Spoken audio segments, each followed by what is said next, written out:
সমস্যা হইলো কারেন্ট যাওয়ার পর টাইম যে টাইমে বন্ধ হয় সেই টাইমই থাকে, অর্থাৎ টাইম মেনটেন করতে পারে না। এটা আমরা এখন ঠিক করব কিভাবে। যে ঘড়িটির একটা সাইড খুলে নিয়েছি, আমরা খুলে নিয়ে এখন কাজটি করবো। এখন দেখতে পাচ্ছেন এরকমভাবে ঘড়িটির গ্লাসটা রেখে দিলাম।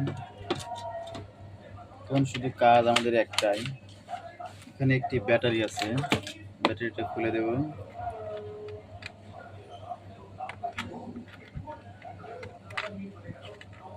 আমাদের এই ঘড়ির ব্যাটারিটা খুলে দেওয়ার পরে এখানে ব্যাটারি আছে আমাদের 20-25, আরেকটি ব্যাটারি লাগিয়ে দেবো। দেখতে পাচ্ছেন এই যে একটি ব্যাটারি আনলাম 20-25। এখন এখান থেকে আমরা ব্যাটারিটি এখানে জাস্ট লাগিয়ে দেব, তাই কিন্তু আমাদের কাজটা হয়ে যাবে। এখন আমরা টাইমটা দেখব।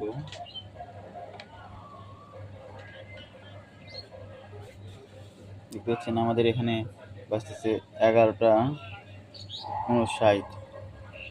যদিও ভালো করে দেখা যাচ্ছে না, দেখেন 11টা 59 বাজে। এখন আমরা এটা 5 মিনিট পর আবার চালু করব। দেখেন আমরা এখন লাইন দিয়ে দেখবো।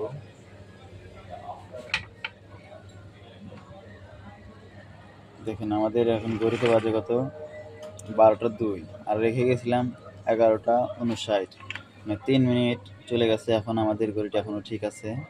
এভাবে আমরা এরকম ঘড়িগুলোর সমস্যার সমাধান করতে পারি। Thank you.